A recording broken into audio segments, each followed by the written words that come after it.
जब हमने 1949 में हमारा कॉन्स्टिट्यूशन बन के तैयार हुआ तब उसके अंदर 8 शेड्यूल्स थी। कितनी शेड्यूल्स थी? 8 शेड्यूल्स थी। अब 2016 आते आते मतलब 2022 जो अभी हमारा चल रहा है उसके मुताबिक हमारे पास कितनी शेड्यूल्स है? 12 शेड्यूल्स, 12 अनुसूचियां हैं। कल हमने फर्स्ट अनुसूची देख ली थी। पहली अनुसूची में क्या मेंशन था Shirin? Ma'am names of state. Correct, name of the state and their territorial jurisdiction, उसकी कहाँ तक टेरिटरी जाती है, ये सारी चीजें थी पहली शेड्यूल में। ठीक है, सेकेंड शेड्यूल में क्या पढ़ा था हम लोगों ने? मैम वो salary of president, prime minister और वो जो भी लोग रहते हैं। ठीक है, ये सारी चीजें पढ़ी थी कि हाँ भाई उनको किस प्रकार से सैलरी मिलेगी, उनको क्या क्या विशेष अधिकार मिलेंगे, ये सारी चीजें हमने सेकेंड शेड्यूल में पढ़ी थी। उसके अंदर कौन कौन आते हैं? हमारे देश के राष्ट्रपति आते हैं, गवर्नर आते हैं, स्पीकर आते हैं लोकसभा के, राज्यसभा के स्पीकर आते हैं, चेयरमैन आते हैं, और कौन कौन आते हैं? अपनी जो विधानसभा है उसके आते हैं हेड, जज आते हैं सुप्रीम कोर्ट के, हाई कोर्ट के जज आते हैं। इस प्रकार से उनकी जो सैलरी है, उनको जो विशेष अधिकार मिलते हैं, जैसे सुप्रीम कोर्ट के जज, उनके पास भी कुछ विशेष अधिकार होते हैं। हमारे जो राष्ट्रपति है उनके पास मृत्यु सजा जिसको हो गई है उसको माफ करने की शक्ति है। इसी प्रकार की जो विशेष अधिकार है वो किसके अंतर्गत आते हैं? सेकेंड शेड्यूल में। सेकेंड शेड्यूल में यही मेंशन है कि ये जो इम्पोर्टेंट पर्सन्स है इनके पास किस प्रकार के विशेष अधिकार रहेंगे, किस प्रकार से उनकी सैलरी डिसाइड होगी, किस प्रकार से उनको क्या क्या सुविधाएं मिलेंगी, ये सारी चीजें सेकेंड शेड्यूल में डिफाइन है। ठीक है, शेड्यूल्स। थर्ड शेड्यूल पढ़ ली थी क्या हमने?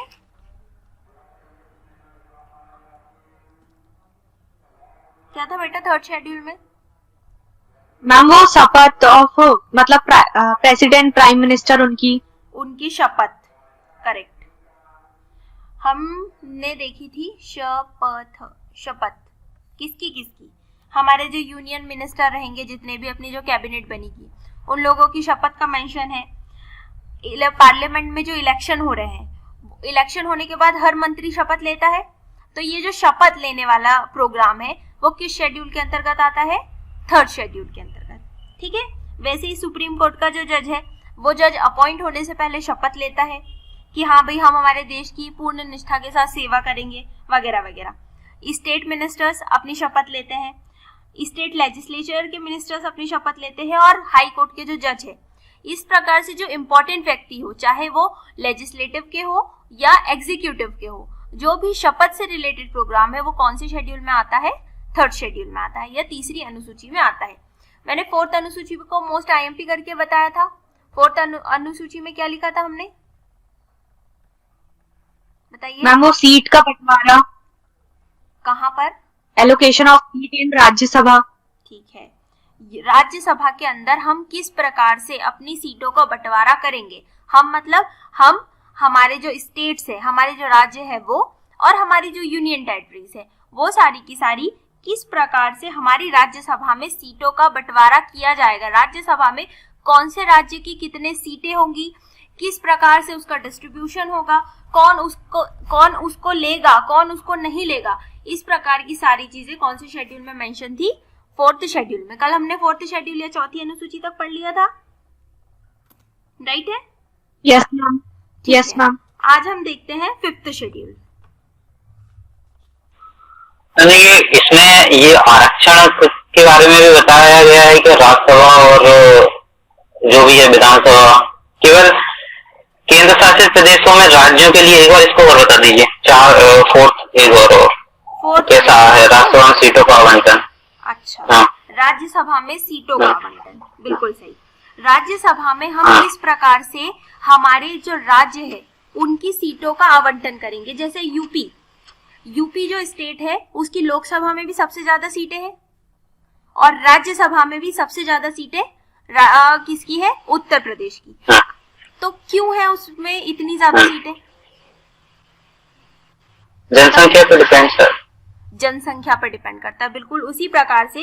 देखो जैसे यहाँ पर यूनियन टेरिटरीज या केंद्र शासित प्रदेश क्यों लिखा गया है, आप ये बोलना चाह रहे हो राज्यसभा में, तो केंद्र शासित प्रदेश में हमारा दिल्ली भी आता है और पौंडीचेरी भी आता है। तो बिल्कुल उसी प्रकार से सारे स्टेट्स का मेंशन तो है ही है, लेकिन राज्यसभा में हमारा कौन कौन से मेंशन है, अपनी जो दिल्ली है और पौंडीचेरी है, इनकी भी कुछ सीट राज्यसभा में मेंशन है। इसकी वजह से जब हम राज्यसभा में सीटों का बंटवारा की बात करते हैं तो उसके अंदर क्या क्या आएगा, स्टेट्स भी आएंगे और केंद्र शासित प्रदेश भी आएंगे, और इन सारी चीजों का मेंशन चौथी अनुसूची में दिया गया है। अब आया बेटे समझ में? मैम एक और है, जैसे लोकसभा है, लोकसभा में सीटों का जो आवंटन रहता है वो उसमें जातिगत आरक्षण भी देखा जाता है। जैसे कि एमपी में है 29 सीट है लोकसभा की, तो उसमें 6 एसटी और 4 एससी है।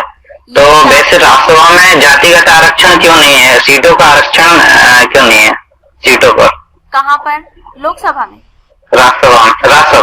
राज्यसभा में बेटा अभी एक बात बताओ कि हमने आपने एमपी की बात की, 29 सीट्स है टोटल, ठीक है, उसके अंदर हमने एससी को भी डिनोट किया है, एसटी को भी डिनोट किया है, क्योंकि वो पिछड़े वर्ग है हमारे राज्य की तुलना में। ठीक, जब हम हमारे राज्य के पर्सपेक्टिव से देखते हैं तो हम ये देखते हैं कि एसटी और एससी ऐसी कास्ट है जिनको रिजर्वेशन की जरूरत है, लेकिन क्या पूरे इंडिया के पर्सपेक्टिव से अगर हम देखें तो पूरे इंडिया में सिर्फ एसटी और एससी ही डिप्रेस्ड सेक्शन में आते हैं क्या? नहीं, एसटी और एसटी की पॉपुलेशन हमारे एमपी में तो बहुत ज्यादा है, लेकिन क्या इंडिया में इतनी ज्यादा है कि एसटी और एसटी की पॉपुलेशन? नहीं है। तो जब हम पूरे इंडिया की बात करते हैं तो हमको पूरे इंडिया की पॉपुलेशन को लेकर चलना होता है।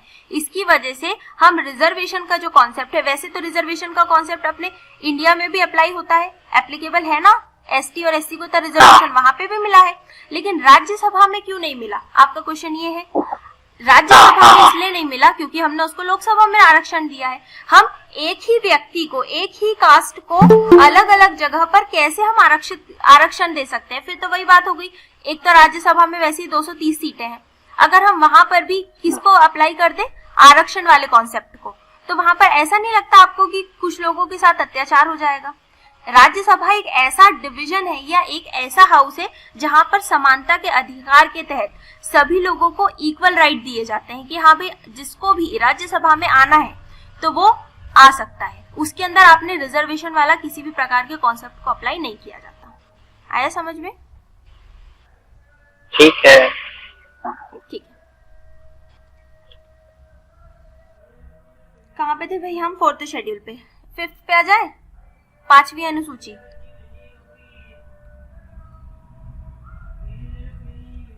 फिफ्थ शेड्यूल या 5वीं अनुसूची। 5वीं अनुसूची में हमने क्या किया है, शेड्यूल एरिया मतलब जितने भी अनुसूचित एरिया है और अनुसूचित जातियां हैं या जनजातियां हैं, उनके एडमिनिस्ट्रेशन और उनके कंट्रोल की बात की गई है। किसके किसके? जितने भी शेड्यूल एरिया है, schedule area and schedule tribe, schedule tribe के क्या, उनके एडमिनिस्ट्रेशन, वो किस प्रकार से एडमिनिस्टर होंगे, किस प्रकार से वहां का शासन चलेगा, कौन उसको शासित करेगा, कौन उसके अंदर काम करेगा, कौन नहीं करेगा, इस प्रकार से एडमिनिस्ट्रेशन होता है। फॉर एग्जांपल अगर हम अपनी फैमिली की बात करें तो हमारी फैमिली में हमारी फैमिली को एडमिट करने का काम या एडमिनिस्ट्रेशन करने का काम हमारे घर में नॉर्मली पापा करते हैं कि हाँ भाई किसको क्या चाहिए, किसको क्या नहीं चाहिए, कहाँ पर किसकी क्या जरूरत है और कहाँ पर किसकी क्या जरूरत नहीं है, इस प्रकार से एडमिनिस्ट्रेशन करने का काम करते हैं। 5th शेड्यूल में यही मेंशन है कि जितने भी शेड्यूल एरिया है और शेड्यूल ट्राइब है, इसके अंदर क्या करेंगे, एडमिनिस्ट्रेशन करने का काम, एडमिनिस्ट्रेशन करने का काम and control. Administration and control किस प्रकार से होगा, कौन करेगा, कौन नहीं करेगा, ये सारी बातों का मेंशन कौन सी शेड्यूल में है? 5th शेड्यूल में। क्लियर हो गया? Note down.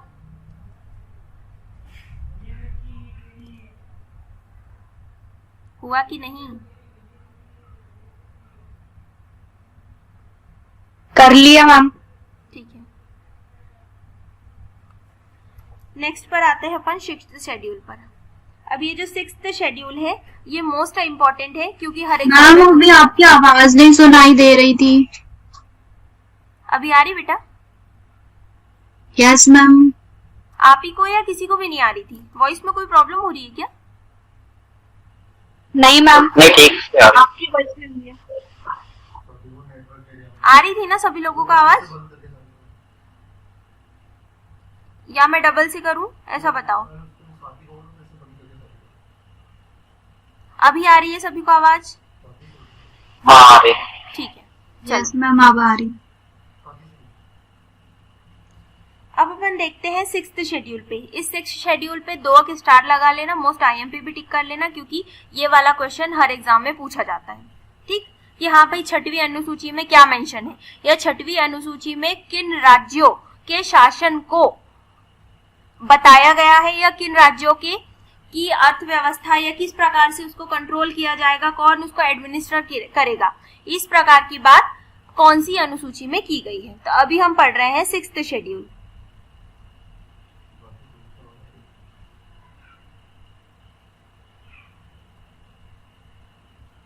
सिक्स्थ शेड्यूल या 6वीं अनुसूची। 6वीं अनुसूची में क्या है? Administration and control. Administration and control तो है, जैसे कि हमने 5वीं अनुसूची में देखा, administration and control. Administration and control तो है, किसका है? ट्राइबल एरियाज का, जो अनुसूचित क्षेत्र है। अनुसूचित क्षेत्रों के एडमिनिस्ट्रेशन और कंट्रोल की बात की गई है, लेकिन किन राज्यों की? जो हमने 5वीं अनुसूची पढ़ी उसके अंदर उन्होंने जितने भी शेड्यूल एरिया है, जितने भी अनुसूचित राज्य है और जितनी भी अनुसूचित जनजातियां हैं, सारी की बात की है पूरे इंडिया के पर्सपेक्टिव से। लेकिन 6th शेड्यूल को यहाँ पर उन्होंने थोड़ा सा अलग कर दिया। अलग इस प्रकार से कर दिया कि यहाँ पर एडमिनिस्ट्रेशन एंड कंट्रोल की बात तो की, ट्राइबल एरिया की भी बात की, लेकिन उसके अंदर उन्होंने कुछ स्टेट्स को शामिल कर लिया। और वो स्टेट्स कौन से हैं? असम, मेघालय,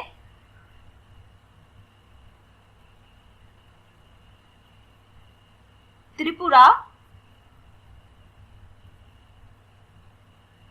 एंड मिजोरम। इस प्रकार से इन 4 स्टेट्स को उसने क्या किया? अलग सलग करके, या इन चारों स्टेट्स को अलग से मेंशन करने का काम किया। कौन से स्टेट्स है? असम, मेघालय, त्रिपुरा एंड मिजोरम। इस प्रकार से हमने क्या किया है? 4 स्टेट्स को अलग एडमिनिस्ट्रेशन भी और कंट्रोल भी करने का काम किया है। ये क्वेश्चन इस प्रकार से आता है कि संविधान की 6वीं अनुसूची में किन राज्यों के एडमिनिस्ट्रेशन या कंट्रोल की बात की गई है, तो वो आपको ऑप्शन दे देंगे असम, मेघालय, त्रिपुरा, मिजोरम, जो हमारे नॉर्थ ईस्ट के स्टेट्स है, या तो फिर तमिलनाडु, कर्नाटक। इस टाइप से वो क्या करेंगे? हमारे स्टेट्स को कंफ्यूज करने का काम करेंगे। तो 5वीं अनुसूची में हमने किसकी बात की है? जितनी भी अनुसूचित क्षेत्र और जितनी भी अनुसूचित जनजातियां हैं, पूरी की पूरी कौन सी अनुसूची में आएगी? 5वीं अनुसूची में। लेकिन जब अपन 6वीं अनुसूची की बात करेंगे तो 6वीं अनुसूची में 4 राज्यों को स्पेशली मेंशन किया गया है। उन 4 राज्यों का नाम आपको याद रखना पड़ेगा। कौन से है? असम, मेघालय, त्रिपुरा और मिजोरम। याद रहेंगे? Yes ma'am. मैम एक बार क्वेश्चन बोलना वो वाला जो मैंने बोला। Yes ma'am. ठीक है। संविधान की 6वीं अनुसूची में किन राज्यों के अनुसूचित क्षेत्र को शामिल किया गया है?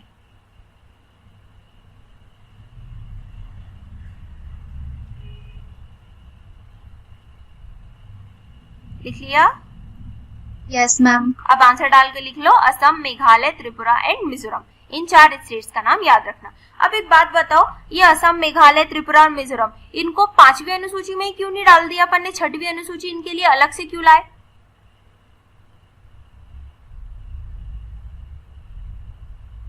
कुछ तो रीजन होगा। एनीवन? बताइए सुमित। ये जनजातीय बहुल इलाका है, मतलब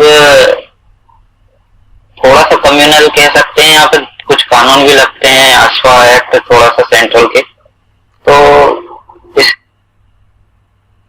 हिसाब से उन्होंने रखा है इसको। बिल्कुल करेक्ट, इसीलिए हमने इसको अलग रखा है। इसका मेन रीजन यही है कि हम चाहते तो इन सारे राज्यों को भी 5वीं अनुसूची में रख सकते थे, लेकिन अगर अपन असम की बात करें, मेघालय की बात करें, त्रिपुरा की बात करें और मिजोरम की बात करें, एक तो यहाँ पे शेड्यूल्ड ट्राइब का जो परसेंटेज है वो बहुत ज्यादा है। बहुत ज्यादा होने के साथ साथ वहां पर अपने अपने क्या है, कुछ रूल्स एंड रेगुलेशंस है जिसको हमारे कॉन्स्टिट्यूशन को भी फॉलो करना पड़ता है, क्योंकि वहां की जनता मानती ही नहीं है। हमारे देश में इन सारे राज्यों को इसी शर्तों पे शामिल किया गया था कि हमारी जो अखंडता है, हमारी जो कम्युनिटी है वो वैसी की वैसी ही रहनी चाहिए। हमारा जो एडमिनिस्ट्रेशन है वो हम डिसाइड करेंगे, ना कि इंडिया के, मतलब ना कि हमारा जो इंडिया की जो हेड पे बैठा है वो तो डिसाइड करेगा, ठीक है, लेकिन इनकी यही शर्तें थी कि हमारे बारे में जानकारी हमसे पूछे बिना नहीं ली जा सकती। इसकी वजह से इन सारे राज्यों को हमने क्या किया है, 6th शेड्यूल में डाला है। आए समझ में? इसके ऊपर तो एक स्टार लगा ही लेना कि हाँ भाई 6th शेड्यूल का आंसर आता है। या वो दो चीजों में कंफ्यूज करेगा, असम, मेघालय, त्रिपुरा और मिजोरम, या तो फिर 5th शेड्यूल में दे देगा, या तो फिर आपसे डायरेक्टली पूछ लेगा कि छठवीं अनुसूची में किन राज्यों का वर्णन है। ठीक है, ये है इंपॉर्टेंट क्वेश्चन। अब हम आते हैं नेक्स्ट क्वेश्चन पे। नेक्स्ट क्वेश्चन मतलब 6वीं अनुसूची अब हमने पढ़ ली। अब यहाँ पर आती है 7th शेड्यूल या 7वीं अनुसूची।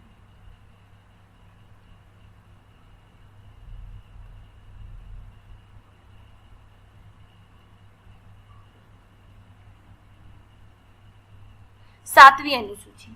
अब 7वीं अनुसूची क्या वर्णन करती है?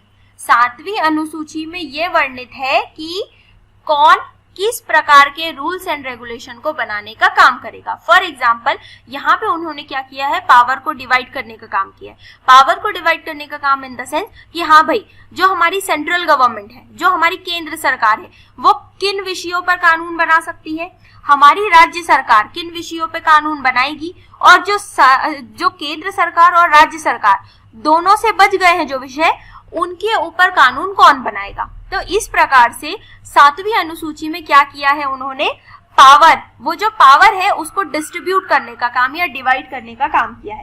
ये 7वीं अनुसूची में क्या मेंशन है, डिवीजन ऑफ पावर, पावर का डिवीजन, डिवीजन ऑफ पावर किस किस में, इसके लिए उन्होंने बनाई है 3 लिस्ट।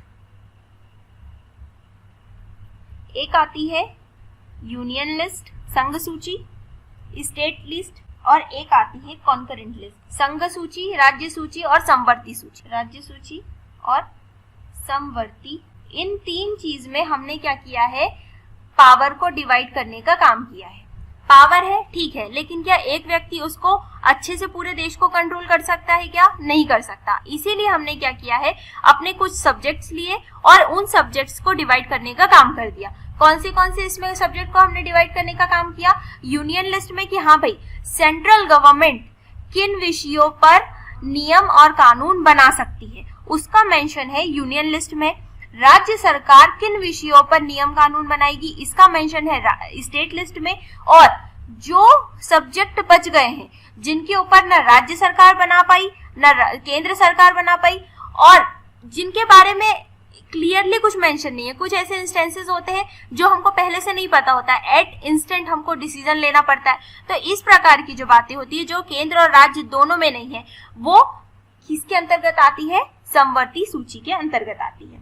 ठीक है, आया समझ में? डिवीजन ऑफ पावर कौन सी शेड्यूल में मेंशन है?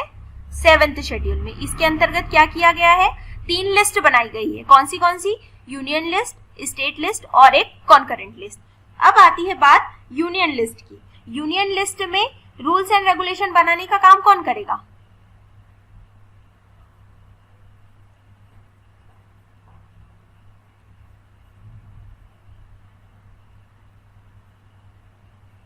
या लॉज बनाने का काम कौन करेगा बेटा यूनियन लिस्ट में? बताइए, अभी बताया मैंने। केंद्र करेगा? केंद्र सरकार, central government, right. Union list या संघ सूची में नियम कानून कायदे बनाने का काम कौन करेगी? सेंट्रल गवर्नमेंट करेगी। उसी प्रकार से राज्य सूची में कौन करेगी? राज्य सरकार करेगी। राज्य सूची में कौन करेगी? राज्य सरकार वाली। अब ये बताओ कि ठीक है भाई, केंद्र सरकार, केंद्र संघ सूची में तो केंद्र सरकार कर देगी, राज्य सूची में राज्य सरकार कर देगी। अब आती है बात समवर्ती सूची की। समवर्ती सूची में कौन करेगा लॉ बनाने का काम? दोनों करेंगे।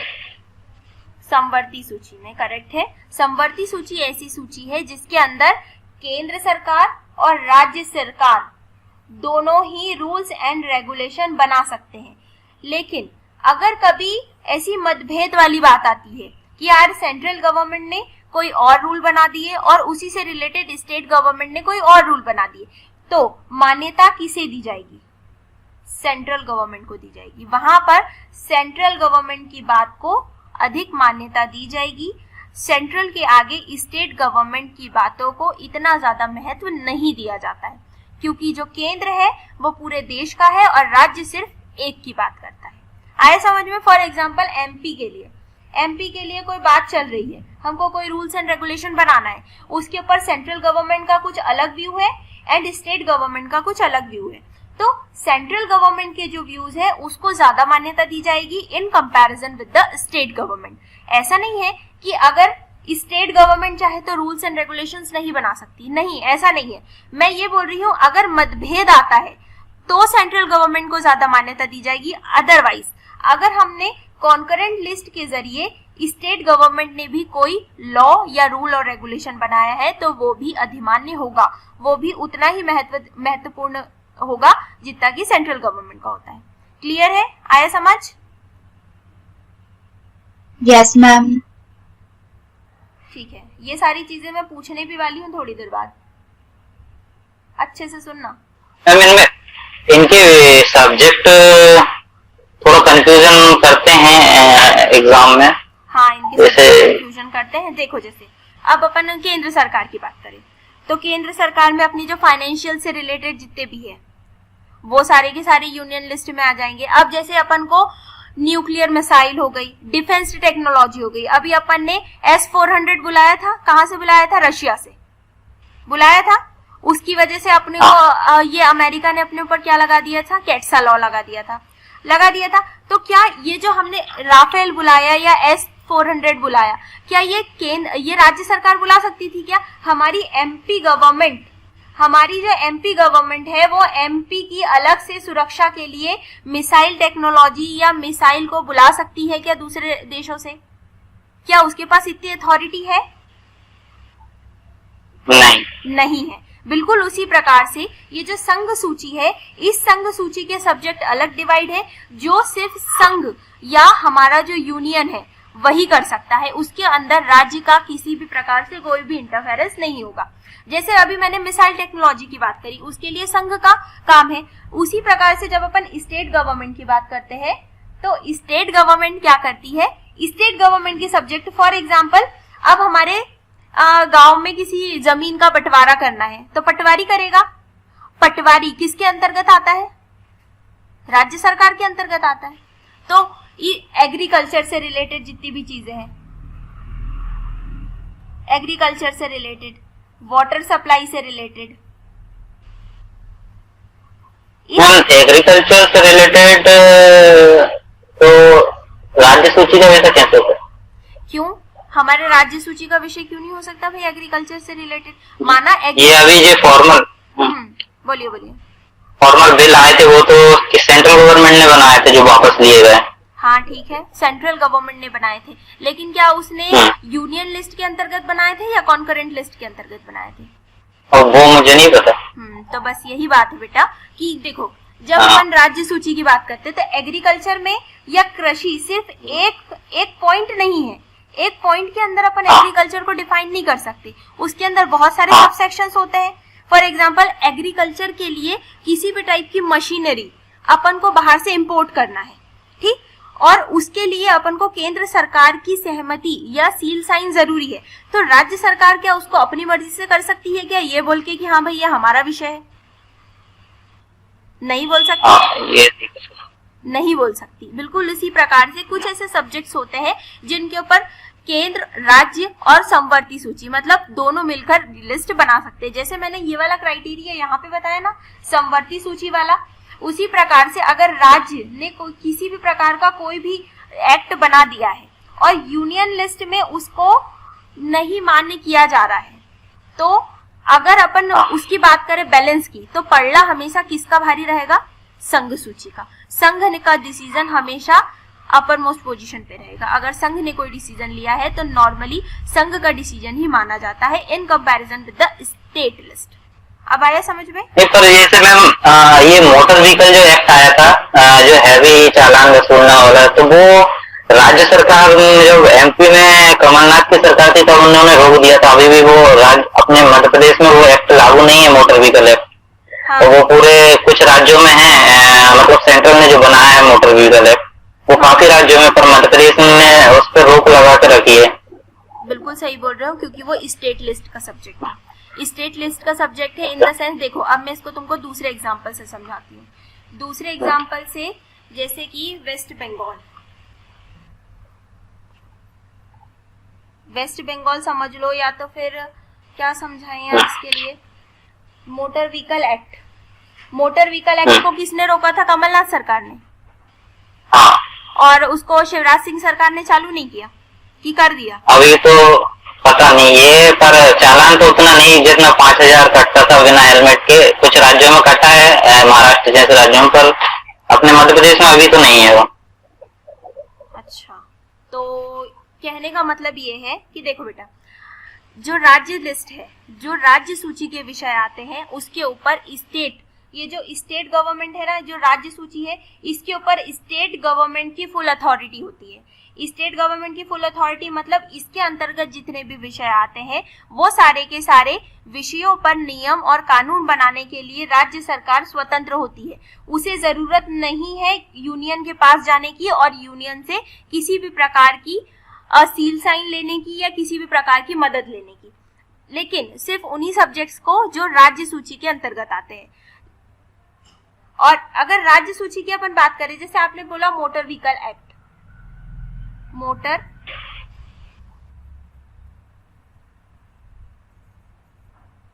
व्हीकल एक्ट, आप बोल रहे हैं उसको सेंट्रल गवर्नमेंट ने बनाया था। मुझे इस बारे में जानकारी नहीं है, इसीलिए मैं आपके शब्दों को रिपीट कर रही हूँ, ठीक है। मोटर व्हीकल एक्ट किसने बनाया था? सेंट्रल गवर्नमेंट ने। उसको एमपी में अप्लाई नहीं किया गया, ये आप बोल रहे हो? नॉट अप्लाइड, एमपी में नॉट अप्लाइड, ठीक है। अब यहाँ पर क्यों नहीं किया? क्योंकि यहाँ पर ये जो यातायात है,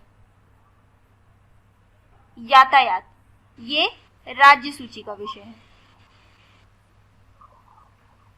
अब राज्य सूची का विषय है, उसी प्रकार से कई ऐसे सेंट्रल गवर्नमेंट के भी एक्ट है जिसको कई राज्य अपने आप में लागू नहीं करते हैं। फॉर एग्जाम्पल, जहां पर एसटी एससी की पॉपुलेशन कम है, ठीक, अब इस बात से समझना, जहां पर एसटी एससी की पॉपुलेशन कम है, एसटी एंड एससी, लेकिन केंद्र सरकार ने तो ऐसा प्रावधान बनाया है कि आपको जो वीकर सेक्शन है उनको रिजर्वेशन देना है, उनको रिजर्वेशन देना है। मानते हो इस बात को? लेकिन अब फॉर एग्जाम्पल ये जो पंजाब है, हरियाणा है,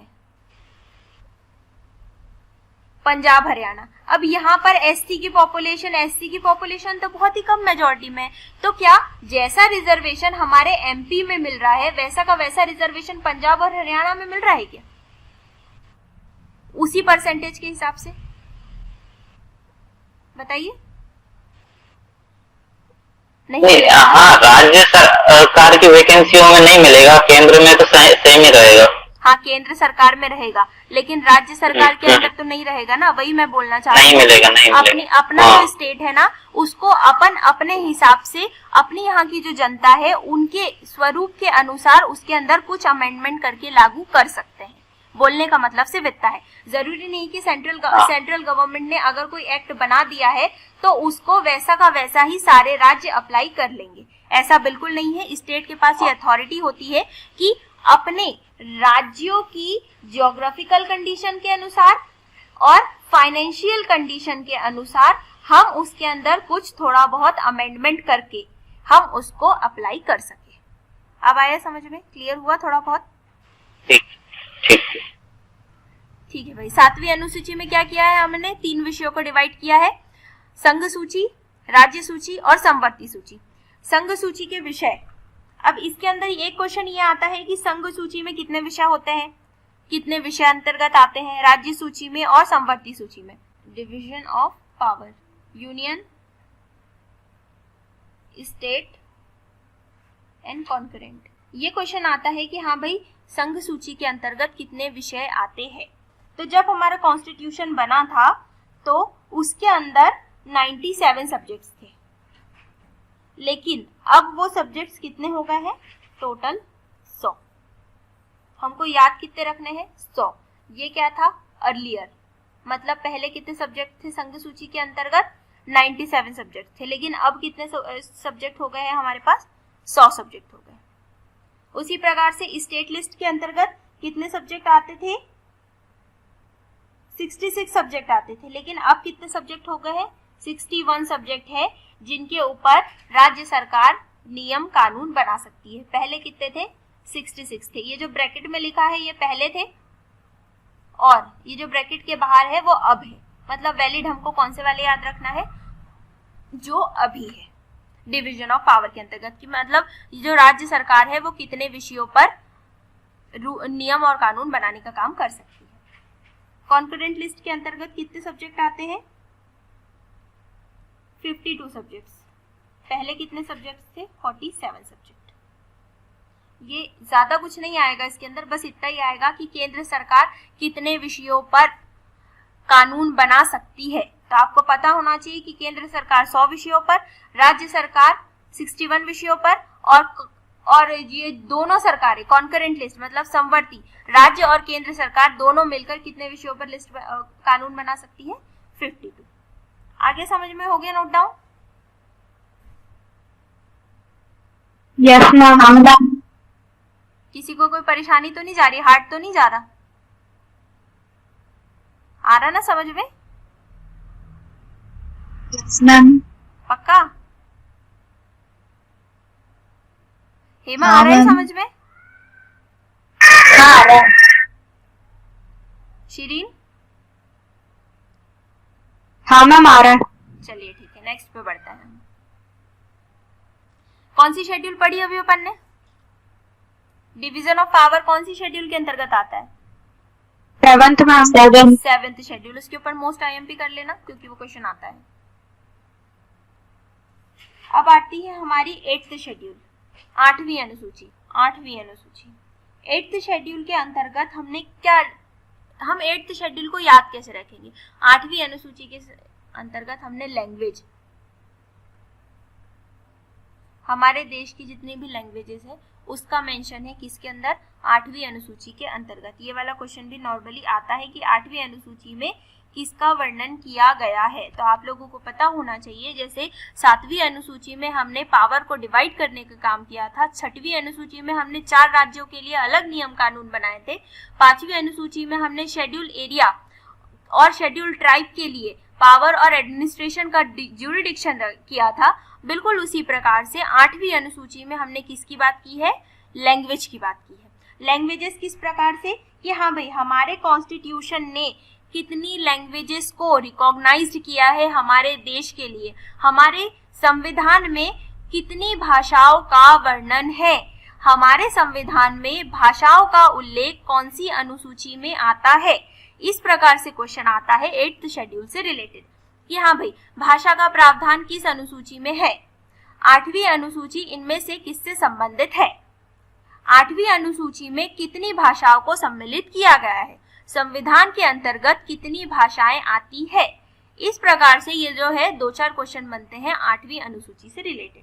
तो लैंग्वेजेस कौन सी? रिकॉग्नाइज्ड बाय द कॉन्स्टिट्यूशन, जिनको कॉन्स्टिट्यूशन ने अपनाया है, languages recognised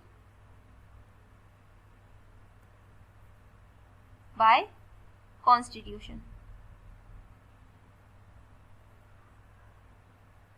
languages recognised by the constitution. हमारे कॉन्स्टिट्यूशन ने कितनी लैंग्वेजेस को अपनाया है। अब एक बात बताइए, लैंग्वेज और अपनी जो बोलियां होती है वो बहुत सारी है।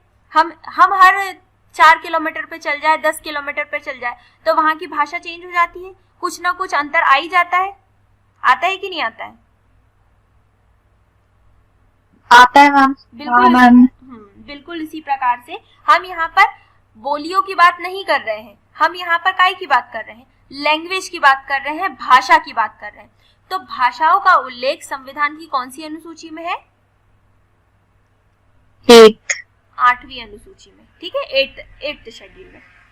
अब 8th शेड्यूल में किस प्रकार की भाषाओं का कैसा क्या उल्लेख है ये देखते हैं। अब हमने देख लिया कि हाँ भाई लैंग्वेजेस का उल्लेख तो 8वीं शेड्यूल में है, लेकिन जब हमारा कॉन्स्टिट्यूशन बन के तैयार हुआ था तब उसके अंदर कितनी लैंग्वेजेस थी? 14 languages originally in the sense जब किसी भी प्रकार का अमेंडमेंट नहीं हुआ था, जब हमने किसी भी नई भाषा को जोड़ा नहीं था, किसी भी नई भाषा को घटाया नहीं था, तब जब हमारा संविधान बनकर तैयार हुआ था तब कितनी लैंग्वेज थी उसके अंदर? 14 भाषाओं का उल्लेख था। ये क्वेश्चन भी आता है संविधान बनने के टाइम या शुरू में या शुरुआत में संविधान में कितनी भाषाओं का उल्लेख था, तो आप लोगों को पता होना चाहिए कितनी भाषाएं थी? 14 भाषाएं थी। लेकिन अब presently it had 22 languages.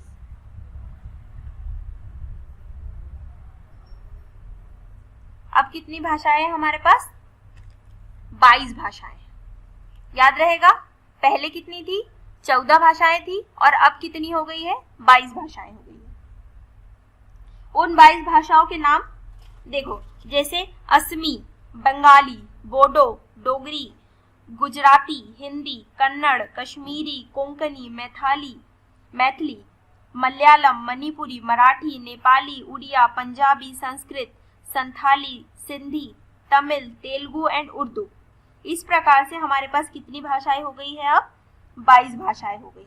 Sindhi को हमने अमेंड करा था कॉन्स्टिट्यूशन में 1967 में।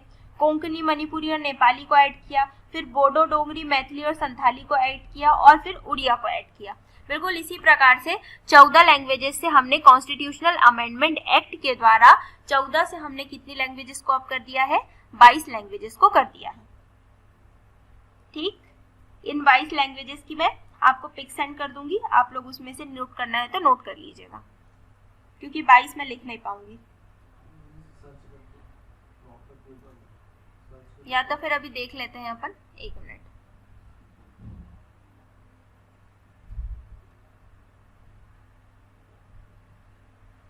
वेट,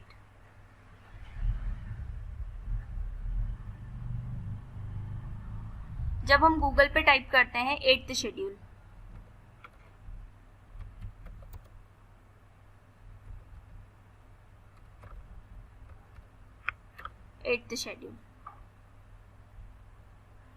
देखो जब हमने 8th शेड्यूल टाइप किया है, स्क्रीन शेयर है ना सभी लोगों के साथ? Yes ma'am. ठीक है, जब हमने 8th शेड्यूल टाइप किया तो हमने 8th शेड्यूल टाइप किया तो देखो इसने अपने आप ही बोल दिया कि 8th शेड्यूल्ड लैंग्वेजेस, क्योंकि 8वीं अनुसूची किससे संबंधित है? लैंग्वेजेस से संबंधित है। दिख रहा है? 8th schedule of constitution is related with languages, list of languages in the 8th schedule. जब हम इसके ऊपर क्लिक करते हैं, देखो इनने क्या लिखा है यहाँ पे? 8th schedule of Indian constitution, 22 official languages. Official languages कितनी हो गई हमारे पास? 22। अगर हम इनमें से कोई भी एक साइट खोल लेते हैं, 8th schedule of Indian constitution, for example this,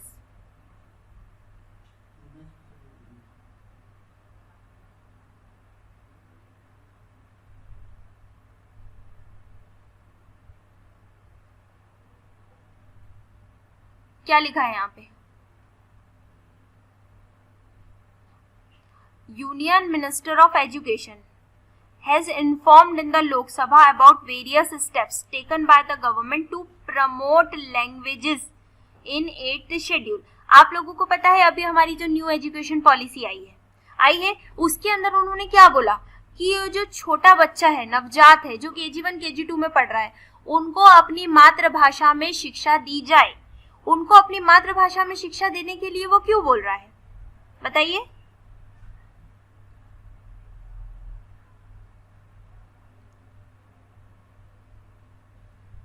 अरे क्यों बोल रहा है, कुछ तो बोलो. मैम क्योंकि वो उस लैंग्वेज से जुड़ा है. थोड़ा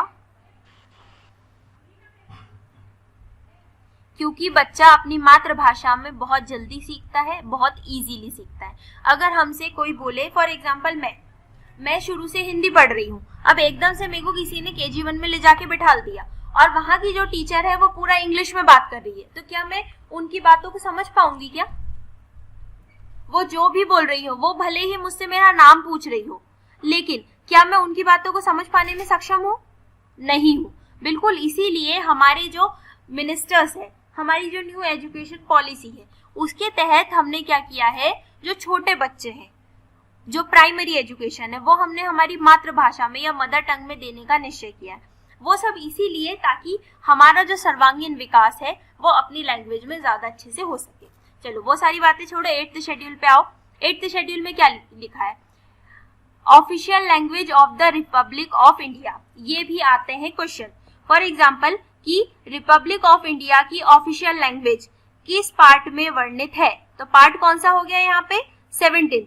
part 17 of Indian constitution deal with the official languages in article 343 to article 351. ये वाला पॉइंट नोट डाउन कर लो अपनी कॉपी में. ये इतना इंग्लिश में चल जाता है ना, या इसको भी हिंदी में खोलूं? बताइए. वैसे तो उसके अंदर कुछ है नहीं. Part 17 article 343 to 351 related with official language of republic of India. Note down कर रहे हो या नोट डाउन करवाऊं? हम कर रहे हैं. चलिए ठीक है. आप लोगों को कुछ नहीं करना है. आप लोग जहां पर अपन ने क्या लिखा है, 8th शेड्यूल लिखा है, 8th शेड्यूल लैंग्वेजेस जितना मैंने लिखा है उतना लिख लिया. उसके बाद आप डालिए पार्ट 17. ये लैंग्वेज वाला, ये जो 343 आर्टिकल, ये कंफ्यूजन करता है जब आता है क्वेश्चन कैसे राज्य के अधिकारी को. ऑफिशियल लैंग्वेज देखो और एक और कुछ आता है उसमें, दो शब्दों का हेरफेर रहता है मुझे समझ. हाँ, नेशनल लैंग्वेज और ऑफिशियल लैंग्वेज, राइट. हाँ, जैसे अब आपने ये क्वेश्चन पूछ ही लिया है तो चलो इस कहानी पे भी चले ही जाते हैं. हिंदी हमारे देश की ऑफिशियल लैंग्वेज है, नेशनल लैंग्वेज नहीं है. जैसे कि आप लोगों को याद होगा, इसके अभी 1 या 1.5 साल पहले हमारे जो गृह मंत्री हैं या जो हमारे अमित शाह जी हैं, अमित शाह जी ने बोल दिया था कि हिंदी को हमें अपनी राष्ट्रभाषा बनाना है. तब उनके पीछे कई सारे वो हो गए थे कि यार उनका सब लोग अपोज करने लगे थे. और मेनली कौन अपोज कर रहा था? साउथ इंडिया के जो स्टेट्स है वो, क्योंकि वो ये चाह रहे थे कि हम हिंदी को अपनी राजकीय भाषा या राष्ट्रभाषा क्यों माने भाई. जब हम तमिलनाडु से हैं हम तमिल बोलते हैं, हम तेलंगाना से है हम मलयालम बोलेंगे, हम आंध्र प्रदेश से है तो हम आंध्रा बोलेंगे. इस प्रकार की उनकी अपनी ऑफिशियल लैंग्वेज है. और उन्होंने क्या किया है, इंग्लिश को अपनी एक सबऑर्डिनेट लैंग्वेज के रूप में यूज कर रहे हैं. तो उनको हिंदी को यूज करने में, नेशनल लैंग्वेज को हिंदी बनाने में दिक्कत थी. बिल्कुल इसीलिए जब क्वेश्चन आता है एग्जाम में, तब हमेशा क्वेश्चन आता है ऑफिशियल लैंग्वेज के लिए, ना कि नेशनल लैंग्वेज के लिए. आप जब भी देखोगे तब आपको क्वेश्चन ऑफिशियल लैंग्वेज का मिलेगा. अगर आपसे कोई पूछे भी तो आपको आंसर यही देना है कि हमारी इंडिया की ऑफिशियल लैंग्वेज क्या है, हिंदी है. हमारे देश की नेशनल लैंग्वेज हिंदी नहीं है, क्योंकि अभी भी वो पूरी तरीके से सर्टिफाइड नहीं है. आया समझ में? ऑफिशियल लैंग्वेज का कॉन्सेप्ट, हिंदी ऑफिशियल लैंग्वेज है, नेशनल लैंग्वेज नहीं है. तो पार्ट 17 लिखो. पार्ट 17 के बाद आप लिखोगे ऑफिशियल लैंग्वेज और फिर लिखोगे आर्टिकल 343 से आर्टिकल 351 तक भाषाओं के बारे में प्रावधान किया गया है।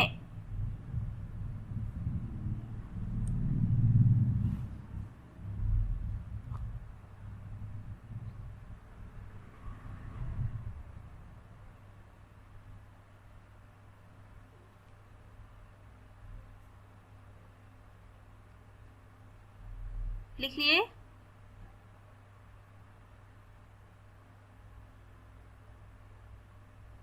हो गया लिख के? हाँ मैम लिख लिया। चलिए हाँ मैम लिख लिया। अब देखो यहाँ पर ऑफिशियल लैंग्वेज में 8th schedule of the constitution consist of following 22 languages. ये 22 लैंग्वेजेस है। वैसे आपके एग्जाम में नहीं आएगा, लेकिन बाकी जो एग्जाम है, थोड़े से अच्छे लेवल की जो एग्जाम है, उसके अंदर वो लोग पूछ लेते हैं कि इनमें से कौन सी भाषा ऑफिशियल लैंग्वेज के अंतर्गत नहीं आती है। फॉर एग्जाम्पल एक बार मेरे क्वेश्चन में आया था संस्कृत। संस्कृत ऑफिशियल लैंग्वेज के अंतर्गत आती है या नहीं आती है? तो हमको एक बार इनको पढ़ना जरूरी है कि किस प्रकार से या कौन सी लैंग्वेजेस हमारी कॉन्स्टिट्यूशन में ऐड है। तो शिरीन पढ़ दो जरा एक बार। मैम मुझे ब्लर दिख रहा है, समझ नहीं आ रहा। किसको क्लियर दिख रहा है? सुमित आपको क्लियर दिख रहा है? नहीं दिख रहा। क्लियर क्यों नहीं दिख रहा है यार? आपको लोगों को बोलना चाहिए ना तो बेटा क्लियर नहीं दिख रहा है।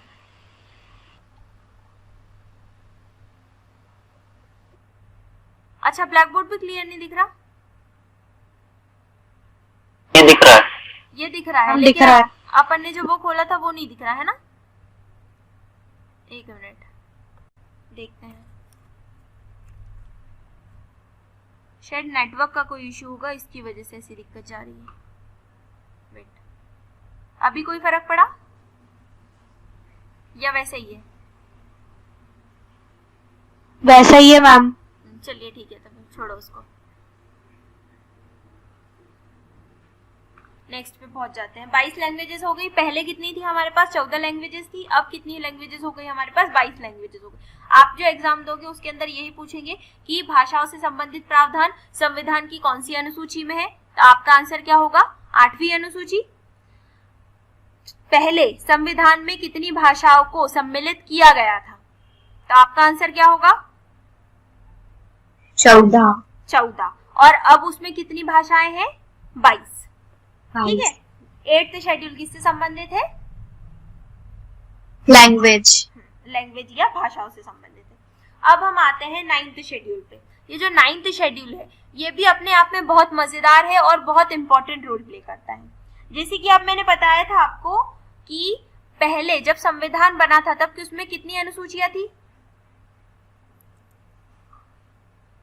8 अनुसूचियां थी। मतलब 9, 10, 11, 12 ये जो 4 अनुसूचियां है इनको बाद में ऐड किया गया होगा काय के माध्यम से? संविधान संशोधन के माध्यम से।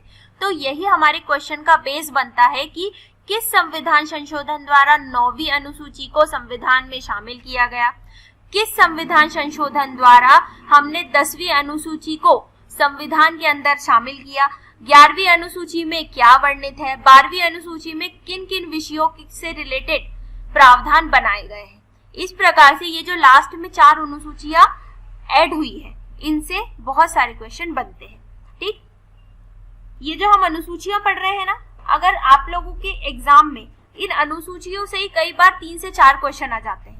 इसीलिए कॉन्स्टिट्यूशनल अमेंडमेंट को भी बनाना जरूरी है। जैसे कि मैंने बताया था, जो चीजें हमारे एक्ट में या जो चीजें हमारे आर्टिकल्स में बच गई है या उनको प्रिसाइज वे में हमने क्या किया है? अनुसूचियों में शामिल किया है। तो याद करने का तरीका ये भी बहुत अच्छा है। तो आर्टिकल्स में अगर हमको कभी कंफ्यूजन हो भी तो हम शेड्यूल के माध्यम से आंसर तक पहुंच सकते हैं। कौन से शेड्यूल पे है अब अपन? 9th शेड्यूल, 9वीं अनुसूची। अब 9वीं अनुसूची की कहानी इस प्रकार है कि देखो बेटा, जब 9वीं अनुसूची बनाई गई थी ना, तब इसको सबसे पहले बनाया था पहला अमेंडमेंट, जो संविधान का पहला संशोधन हुआ है, पहला संशोधन, उसके द्वारा ही 9वीं अनुसूची को संविधान में सम्मिलित किया गया था। ये यहाँ पे मेन पॉइंट आ रहा है। 9वीं अनुसूची को किस संविधान संशोधन द्वारा ऐड किया गया था? ये एक क्वेश्चन बना। सबसे पहला संविधान संशोधन द्वारा क्या ऐड किया गया था? ये दूसरा क्वेश्चन बना। तो ये शेड्यूल इसलिए भी इंपॉर्टेंट हो जाता है क्योंकि हमारे संविधान में जो पहला संशोधन हुआ था, पहले संशोधन के माध्यम से हमने 9वीं अनुसूची को ऐड किया था। क्लियर? अब हम देखते हैं 9th शेड्यूल कब ऐड किया था।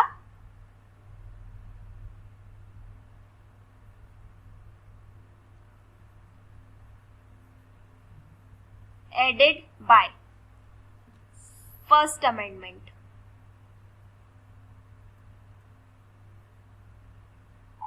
और पहला अमेंडमेंट कब किया गया था? 1951। हमने अच्छे से अपना संविधान कब लागू किया?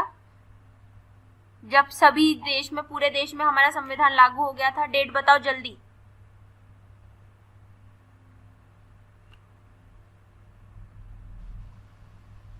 जनवरी 1950। 26 जनवरी 1950। और हमने उसके जस्ट एक साल बाद 1951 में ही पहला संविधान संशोधन कर डाला। और उस संविधान संशोधन के माध्यम से हमने किस अनुसूची को ऐड किया था? 9वीं अनुसूची को संविधान में ऐड करने का काम किया था। यह है इसलिए इम्पोर्टेंट क्वेश्चन। इम्पोर्टेंट क्यों है? क्योंकि ये हमारे देश का पहला संविधान संशोधन था। कब किया गया था? 1951 में। आपको क्वेश्चन ये भी आ सकता है कि संविधान का पहला संशोधन या पहला संविधान संशोधन किस वर्ष में किया गया था? क्लियर? अब बात आती है इसके अंदर। इसके अंदर क्या मेंशन था? ये मजेदार इसलिए शेड्यूल थी क्योंकि इस शेड्यूल को बनाते टाइम इन्होंने एक चीज डाल दी थी कि हम जो भी एक्ट या जो भी नियम कानून बनाएंगे, अगर वो 9वीं संविधान, यदि वो 9वीं अनुसूची के अंतर्गत बनाए गए हैं, 9वीं अनुसूची के अंतर्गत आ रहे हैं, तो हम उसके अंदर किसी भी प्रकार का क्वेश्चन नहीं कर सकते। क्वेश्चन नहीं कर सकते इन द सेंस, देखो अभी कुछ चीज गलत होती है। फॉर एग्जाम्पल, अगर हमारे पास हमारे जो फंडामेंटल राइट है, मूल अधिकार है, मूल अधिकारों का हनन होता है, तो हमारे पास सुप्रीम कोर्ट या हाई कोर्ट जाने की अथॉरिटी है कि जैसे मेरे साथ कोई अस्पृश्यता के तहत भेदभाव कर रहा है तो मैं डायरेक्टली कहाँ जा सकती हूँ?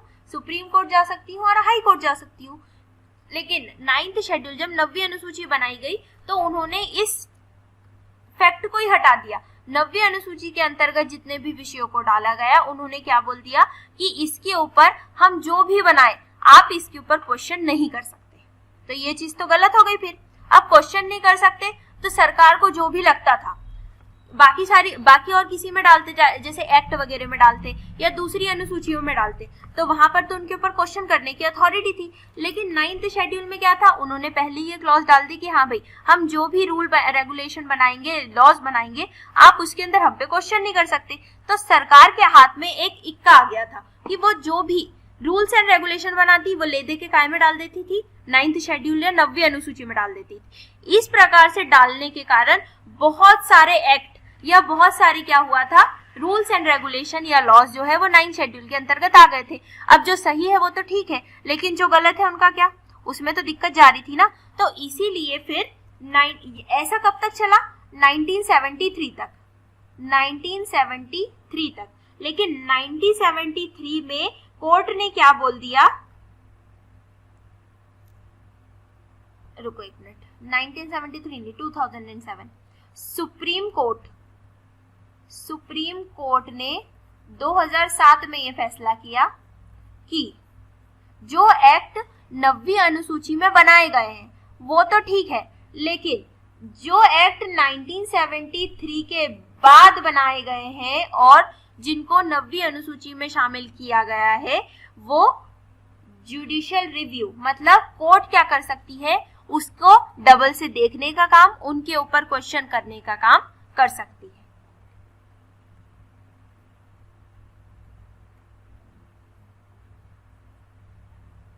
न्यायिक पुनरावलोकन, हिंदी में बोलेंगे न्यायिक पुनरावलोकन। जुडिशियल मतलब न्यायिक एंड रिव्यू मतलब पुनः पुनरावलोकन, मतलब डबल से उसको देखना। कब आया था ये जजमेंट? 2007 में। कब की बात करी गई? 1973 के बाद, आफ्टर 1973 के जितने भी एक्ट पहले बनाए गए थे जो 9वीं अनुसूची में ऑलरेडी शामिल थे, उसके अंदर हम अभी भी क्या नहीं कर सकते? क्वेश्चन नहीं कर सकते। क्लियर? ये थोड़ा सा हार्ड हो गया आप लोगों के हिसाब से, समझने में थोड़ी सी दिक्कत जारी होगी, लेकिन याद तो रखना पड़ेगा बेटा, क्योंकि भरोसा नहीं है, कंपटीशन का लेवल इतना ही है कि अब हम ये नहीं पूछ सकते। जरूरी नहीं कि आपको यही बोलेगा कि 8वीं अनुसूची में किसका उल्लेख किया गया है, जरूरी नहीं कि आपको लैंग्वेज मिल जाएगा आंसर। कई प्रकार से क्वेश्चन घुमा फिरा के भी आते हैं, इसकी वजह से ये वाला क्वेश्चन बता दिया, क्योंकि ये वाला क्वेश्चन मैंने एग्जाम में देखा था। ठीक, अब 9th शेड्यूल में हमने ये तो देख लिया कि फर्स्ट अमेंडमेंट एक्ट के द्वारा ऐड किया गया, और इसके अंदर जुडिशियल रिव्यू कब से आया? 1973 के माध्यम से। अब बात आती है इसके अंतर्गत क्या आता है? इसके अंतर्गत आता है लैंड रिफॉर्म्स, भूमि सुधार and abolition of zamindari system.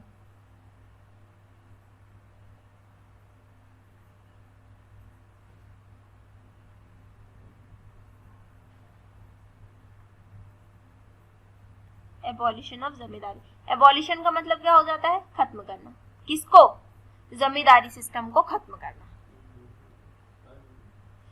ये दोनों किसके अंतर्गत आते हैं? 9वीं अनुसूची के अंतर्गत। 9वीं अनुसूची में ज्यादा कुछ नहीं आएगा, ज्यादा से ज्यादा क्या आएगा कि हाँ भाई ये किससे संबंधित है? तो किससे संबंधित है बेटा?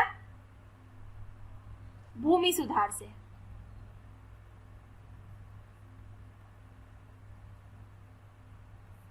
और जमींदारी सिस्टम को खत्म करने से। इसके अंदर पहला अमेंडमेंट कब किया गया? इसको कब जोड़ा गया था? 1951 में जोड़ा गया था। कौन सा अमेंडमेंट था? फर्स्ट अमेंडमेंट था, जिसके अंतर्गत इसको जोड़ा गया था। आया समझ में 9th शेड्यूल? ठीक, समय है या आप लोगों को कहीं जाना है? ऐसा बताइए, क्योंकि 10th, 11th और 12th सिर्फ 3 शेड्यूल बचे हैं, तो अपना शेड्यूल आज कंप्लीट हो जाएगा। कल अपन सोर्स पे आ जाएंगे कि हाँ भाई किसने किससे क्या लिया था। बताइए आप लोग, क्या करना है? पढ़ना है या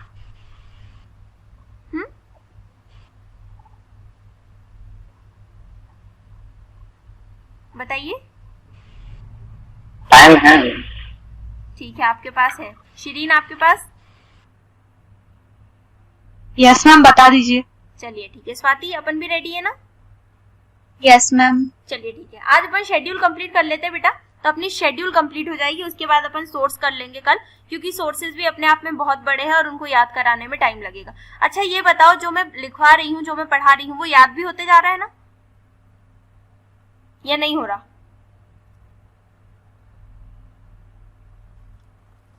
बताइए।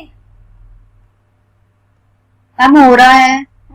ऐसे नहीं होगा एक ही बार में, आप लोगों को 3-4 बार पढ़ना पड़ेगा, क्योंकि हमको याद करने में बहुत टाइम लगा था, तो आपने तो अभी फर्स्ट ही टाइम पढ़ा है। ठीक है, 10वीं अनुसूची देखते हैं, 10th शेड्यूल। मैम ये जुडिशियल रिव्यू मतलब क्या होता है इसका? जुडिशियल रिव्यू का मतलब होता है, देखो जैसे सुप्रीम कोर्ट ने कोई क्या दे दिया, अपना एक फैसला दे दिया, वो फैसला एक केस के लिए तो वैलिड है, लेकिन वही फैसला अगर दूसरे केस में देखते हैं, जैसे फॉर एग्जांपल कोई केस आया अपने पास, ठीक, केस आया तो सुप्रीम कोर्ट के पास जो गवाह थे, जो सबूत थे, उसके मद्देनजर उसने क्या कर दिया, अपना फैसला सुना दिया। जैसे ए उसके पास सबूत था, बी उसके पास गवाह था, सी उसके पास गवाह था, इन दोनों को मद्देनजर रखते हुए उसने क्या कर दिया, अपना डिसीजन दे दिया। अब उस डिसीजन को तो उसने दे दिया, लेकिन सुप्रीम कोर्ट को बाद में पता चल रहा है कि यार सिर्फ यही दोनों तथ्य नहीं थे, ए बी सी ही तथ्य नहीं थे, यहाँ पर एक डी और ई ये भी 2 व्यक्ति है जिनका संबंध इस केस से है, और उनके बारे में जब उसने पता किया तब उसको पता चला कि यार हमने तो इस व्यक्ति को, मान लो अपन ने यहाँ पर एक्स व्यक्ति दे देते हैं, इन तीनों की वजह से इस एक्स व्यक्ति को क्या हो गई, फांसी की सजा हो गई, ठीक। अब जब उसके सामने आया डी और ई व्यक्ति उसके सामने आए, तो डी और ई ने बताया कि नहीं भाई ऐसा तो इसमें इसकी इतनी कोई गलती नहीं थी, या यहाँ पर तथ्य कुछ और है जो कोर्ट के सामने पेश किए गए। तो सुप्रीम कोर्ट के पास ये अथॉरिटी होती है कि उसने जो अपना डिसीजन दिया है वो उसके ऊपर डबल से विचार कर सके, डबल से विचार कर सके। इसी को बोल देते हैं हम जुडिशियल रिव्यू, न्यायिक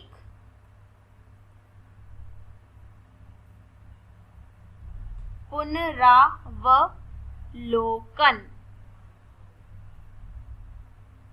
न्यायिक तो समझ में आ गया, जुडिशियल से पुनरावलोकन मतलब पुनः मतलब डबल, और अवलोकन मतलब देखना, डबल से देखना उस केस को।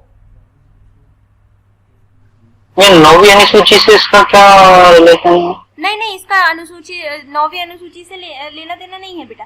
9वीं अनुसूची से इसी 9वीं अनुसूची से इसका इसलिए लेना देना है क्योंकि 1973 के बाद जितने भी डिसीजन लिए गए थे वो सारे के सारे न्यायिक पुनरावलोकन के अंतर्गत आ रहे। जैसे मैंने आपको बताया था, अभी तक जितने भी वो लोग क्या करते थे, नियम कानून बनाते थे, उसको ले जाके कहाँ पटक देते थे, 9वीं अनुसूची में। और 9वीं अनुसूची में पटकने का कारण क्या था? क्योंकि उसके ऊपर किसी भी प्रकार का कोई भी क्वेश्चन नहीं कर सकता था, सुप्रीम कोर्ट तक उसके ऊपर सवाल नहीं उठा सकता था। लेकिन जब सुप्रीम कोर्ट ने 2007 में अपना डिसीजन दिया कि 1973 के बाद जितने भी नियम और कानून 9वीं अनुसूची में शामिल किए गए हैं वो सारे के सारे न्यायिक पुनरावलोकन के अंतर्गत आएंगे, तब से ये वाला जो सिस्टम है चालू हुआ। इसीलिए जुडिशियल रिव्यू को हम 9th शेड्यूल से जोड़कर पढ़ते हैं। अब आया समझ में? ठीक। चलिए ठीक है, अब हम काय पे आते हैं, 10वीं अनुसूची पे। फटाफट देखते हैं हम 10वीं अनुसूची। मैम ये जमींदारी सिस्टम क्या होता था? जमींदारी सिस्टम जैसे पहले के जमाने में जमींदार चलते थे। जब हमारा देश आजाद हुआ, ठीक, जब हमारा देश आजाद हुआ तब हमारे देश में कोई ना कोई जमींदार तो रहा ही होगा, कि ऐसा तो है नहीं कि अब हमारा देश आजाद हो गया तो जमींदार भी जो है वो अपने उसमें चले गए। जमींदारों के पास, अब हमारा देश आजाद तो हुआ था लेकिन हमारे देश में जिनके पास कुछ नहीं था उनके पास तो वैसे भी कुछ नहीं था, लेकिन जो लोग हड़प के बैठे थे, जो किसानों की जमीन है, अब ऐसा तो है नहीं कि ब्रिटिशर्स अपनी मर्जी से ही इतना आगे बढ़ गए थे। हमारे इंडिया के भी लोग कुछ ना कुछ, जो लैंडलॉर्ड्स थे, जो जमींदार थे, उन लोगों ने सपोर्ट किया ही था ब्रिटिशर्स को। उनके बल पे तो वो इतना उछक रहे थे, नहीं तो उनमें क्या इतना दम था कि वो दूसरे देश से आकर हमारे देश पे राज कर सके? बताइए। हमारे इंडिया के लोगों का उनको सपोर्ट मिल रहा था, इसकी वजह से क्या हो रहा था, उनका जो पावर है इतना बड़ा था। बिल्कुल उसी प्रकार से जब हमारा देश आजाद हुआ तो कुछ लोगों के पास क्या थी, अच्छी खासी जमीनें थी, और कुछ लोगों के पास नहीं थी। वो लोग जमींदार बने बैठे थे, पूरी एक एक गांव, दो दो गांव उनके अंतर्गत आ रहे थे। तो अब जब एक एक गांव, दो दो गांव अंतर्गत आ रहे हैं उनके, तो वो अपने आप को राजा नहीं समझेंगे उस गांव का, कि हाँ भाई यहाँ की शासन व्यवस्था हम संभालेंगे, इस प्रकार से। तो ये जो जमींदारी है, जैसे पहले के जमाने में चलती थी, जो अभी भी चलते हैं कहीं कभार पे, कहीं पे जमींदार बोल देते हैं अपन, जो गांव के बड़े वो रहते हैं फार्मर्स वगैरह, उनको जमींदार साहब बोल देते हैं। जिनके पास बड़ी जमीन रहती थी तो उनके पास लैंड से रिलेटेड तो सारी पावर्स, लेकिन अगर वो चाहे तो क्या पूरे गांव को भी कंट्रोल कर सकते हैं क्या? क्योंकि हमारे पास ज्यादा जमीन है, इसकी वजह से यहाँ की शासन व्यवस्था को हम संभालेंगे। क्या देश के आजाद होने के बाद ये पॉसिबल था? नहीं। बिल्कुल इसीलिए हमने क्या किया, 10वीं अनुसूची में क्या किया था, भूमि सुधार किए थे। भूमि सुधार जैसे विनोबा भावे, उन्होंने क्या किया था, लोगों को जोड़ा और जिनके पास बहुत अधिक मात्रा में जमीन थी उनको बांटने का काम किया था। भूदान आंदोलन के माध्यम से बांटने का काम किया था ना। बिल्कुल उसी प्रकार से 10वीं अनुसूची के अंतर्गत हमने क्या किया था, भूमि सुधार और जमींदारी सिस्टम को खत्म करने का काम किया था। आया समझ में? ठीक है, आ जाए अब अपन 10वीं अनुसूची पे फाइनली। 10वीं अनुसूची, 10वीं अनुसूची संबंधित है एंटी डिफेक्शन लॉ। अब बात आती है एंटी डिफेक्शन लॉ क्या होता है। एंटी डिफेक्शन लॉ, दल बदल,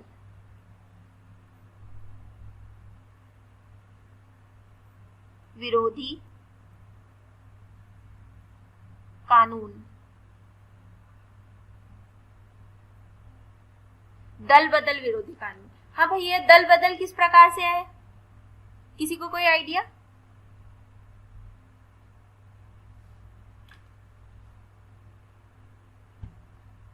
बताइए, दल बदल क्या होता है? अरे एक पार्टी से दूसरी पार्टी में। हाँ बिल्कुल वही दल बदल, हमारा जो दल है उसको बदल के हम क्या कर रहे हैं, दूसरी विरोधी पार्टी में चले जा रहे हैं। देखो कई बार ऐसा होता था कि दो कैंडिडेट है, एक की पार्टी है फ्लावर पार्टी, एक की पार्टी है फ्रूट पार्टी, ठीक। अब इसका कैंडिडेट है एक्स, इसका कैंडिडेट है ए। अब जब इलेक्शन लड़ने की बारी आई तो इलेक्शन लड़ते लड़ते इसने भी अपना इलेक्शन लड़ा, इसने भी इलेक्शन लड़ा, लेकिन जीतेगा तो दोनों में से कोई एक ही व्यक्ति है। अब ये ए व्यक्ति जीत गया, लेकिन इसके कोई इंटरनल साठगांठ होगी इसके साथ फ्लावर पार्टी के साथ, तो उसने क्या किया, इलेक्शन फ्रूट पार्टी से लड़ा, लेकिन वो जैसे ही इलेक्शन जीता उसने क्या करी, अपनी पार्टी बदल के वो किसके पास चला गया, फ्लावर पार्टी के पास। बदल लिया उसने अपना दिल, उसने अपनी पार्टी को ही बदलने का काम कर लिया। वो जीता किस पार्टी के माध्यम से था, फ्रूट पार्टी के माध्यम से, लेकिन अब वो काम किस पार्टी के माध्यम से कर रहा है, उसने दल किस पार्टी का बदल लिया, फ्लावर पार्टी का। तो दल बदल विरोधी कानून, दल बदल विरोधी कि हाँ भाई आपने अगर इलेक्शन लड़ा है, आप इलेक्शन जीत गए हैं, तो आप जिस पार्टी के अंतर्गत हैं आप उसी के अंतर्गत रहेंगे। आप ऐसे जीतने के बाद किसी भी प्रकार से पार्टी चेंज नहीं कर सकते। दल को बदलने का विरोध इस कानून के अंतर्गत आता है। आया समझ में?